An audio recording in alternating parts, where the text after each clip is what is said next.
2020년 8월 7일 이틀간의 교육을 마치고 본격적으로 업무를 시작하게 되었다. 코이카는 첫인상이 정말 좋다. 넓은 부지에 조성된 산책로가 있고 같이 근무하는 실험분들도 정말 친절하시다. 무엇보다도 구내식당 밥이 엄청 맛있다. 이게 제일 중요한 포인트.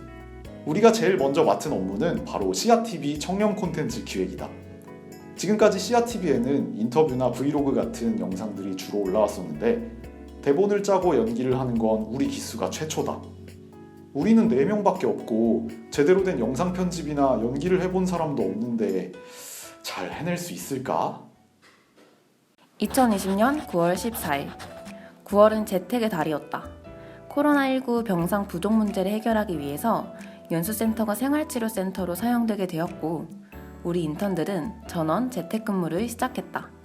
재택근무한 후기를 말해보자면 장시간 출퇴근을 안 하니까 몸은 정말 편하다. 하지만 인턴 동기들을 볼 수 없는 게 너무 아쉽다. 9월에는 본격적으로 온라인 모니터링 업무가 시작됐다. 코이카 역사상 처음으로 진행되는 온라인 연수 현장에 우리 모니터링 인턴들이 있다는 게 신기하고 뿌듯하다. 나는 스페인어를 배우고 있는데 모니터링을 하면서 스페인어를 많이 접할 수 있어서 스페인어 꿈나무로서 업무 환경에 만족하고 있다. 2020년 10월 22일 10월은 온라인 연수 과정이 가장 많은 달이다. 인턴 한 명당 무려 7개의 과정을 담당하다 보니 한 달이 정신없이 지나갔다. 그래도 연수생들이 열정적으로 온라인 연수에 참여하는 모습을 보면 아무리 바빠도 마음은 뿌듯하다. 이렇게 뉴 노멀 시대의 온라인 연수 사업을 직접 경험할 수 있다는 게 모니터링 인턴만의 가장 큰 장점이겠지? 오늘은 코로나 때문에 매일 재택근무를 하다가 중간 간담회를 위해 오랜만에 사무실로 출근했다. 지금까지의 모니터링 경험을 바탕으로 앞으로의 개선 사항을 논의하는 시간이었는데 너나 할 것 없이 온라인 모니터링의 발전을 위한 의견들을 적극적으로 공유했다. 이렇게 열정이 넘치는 인턴들과 함께 일할 수 있어서 너무 좋다. 2020년 11월 16일 오늘은 재택근무를 시작한 지 갓 7주 만에 다시 연수센터로 복귀한 날이다. 코로나 추세도 한풀 꺾이고 기존 생활치료센터에 있던 환자들이 모두 퇴원하게 되어 출근길 발걸음도 한결 가볍다. 오랜만에 인턴들과 만나 CRTV 영상도 함께 촬영하고 편집도 배우며 모처럼 즐거운 시간을 보냈다. 또 11월에는 온라인 포럼뿐 아니라 점심 식사를 하며 강의를 듣는 브라운백 미팅 등 다양한 단내 행사에도 참여했다.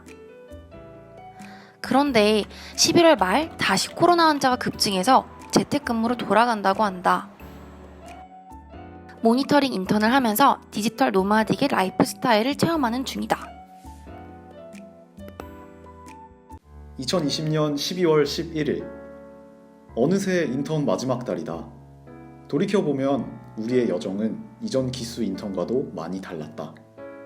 150대 1의 경쟁률 속에서 기존 인원의 절반인 4명만이 선발되었고 모니터링 인턴의 필수 코스였던 외부 출장은 한 번도 가지 못했다. 하지만 본격적인 온라인 연수가 처음으로 시행되는 환경 속에서 비대면 모니터링을 정착시켰고 얼마 없는 출근일을 쪼개서 촬영해낸 청렴 콘텐츠 슬기로운 신입생활 1편은 CRTV 영상 중에서 가장 높은 조회수를 기록했다. 비대면 온라인 연수는 차츰차츰 코이카의 역량 강화 사업 속에 정착되고 있다. 연수센터 숙소에 가득했던 초청 연수생들은 이제 각자의 공간에서 우리와 만난다.